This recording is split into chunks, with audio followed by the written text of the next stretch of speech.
One of the ultimate signs of Christian maturity can be perceived in the way that we pray.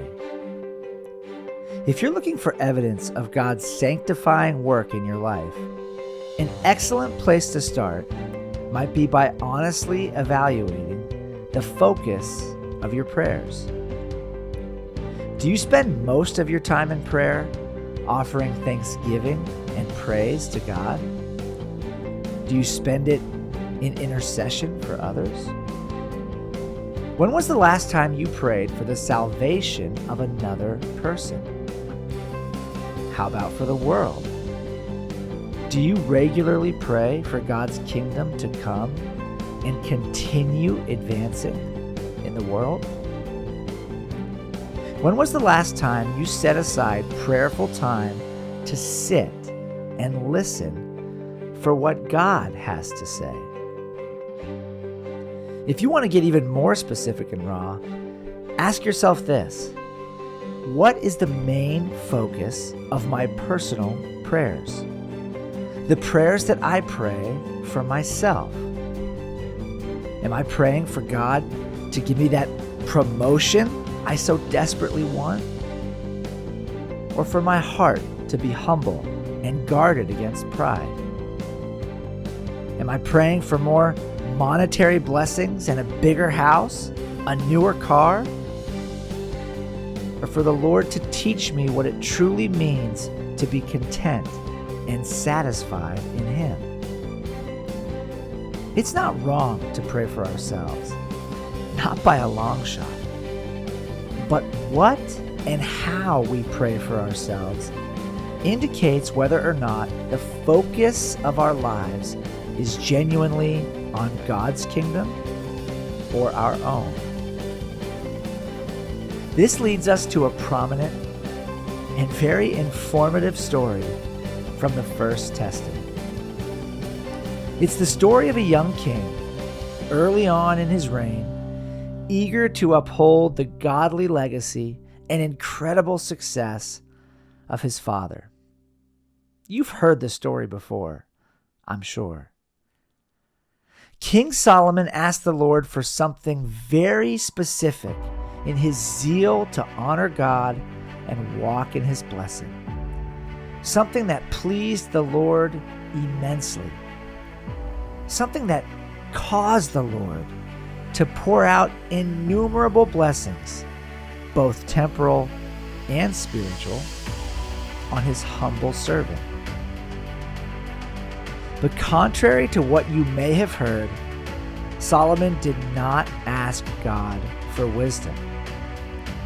What he asked for reveals that wisdom was something Solomon already possessed. What Solomon asked the Lord, literally and precisely, was for a listening heart. A heart that would be able to discern and respond to all the instruction, direction, and guidance that the Lord would offer him in the ensuing years. The words in the original language are lev shomeach, listening heart. While the English language features separate words for listening, hearing, comprehending, and obeying, the Hebrew word shema incorporates all these ideas into a single term.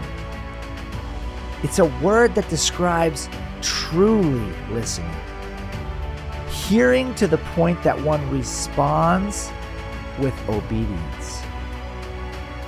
What does it mean to have a listening heart? For starters, a listening heart is eager to hear and respond to what God has to say. A listening heart has also moved past making one's own comfort, desires, and preferences the center of their communication and relationship with God. To possess a listening heart means that one has reached the point in Christian maturity, that their life has become fully and completely submitted to God. His desires have become their desires. His agenda, their agenda. Two things are bound to happen when you become the possessor of a listening heart. First, your life will become a fantastic adventure, the planning of which is entirely out of your hands. You might be shocked at where God takes you when you give up control, but you will certainly not be disappointed. Second, all the provision, supply, and responsibility for preserving your life will become God's responsibility, not your own. Why was God able to give Solomon such inordinate wealth? Why was the Lord able to honor him before people in such a profound way? Because God knew that in Solomon, he had found a servant who could handle the immense responsibility that comes with being God's true representative on the earth. He had the king's attention. Remember, Solomon didn't ask God for wealth and honor. God gave those to Solomon because of what he did ask for: a listening heart.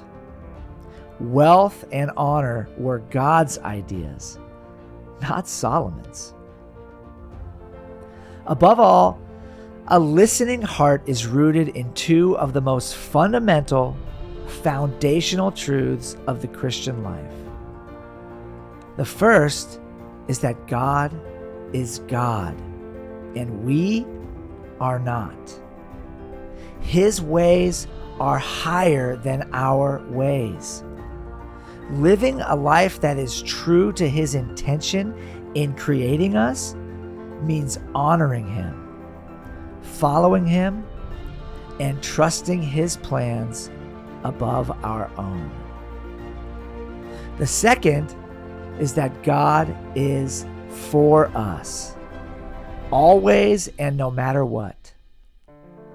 The God who put on flesh to redeem us from sin and preserve our lives for eternity always has our best intentions at heart. He can be trusted. Seeing that we serve a God so good and trustworthy, who wouldn't want to learn to listen, to hear, and to respond to all that he has to share with us?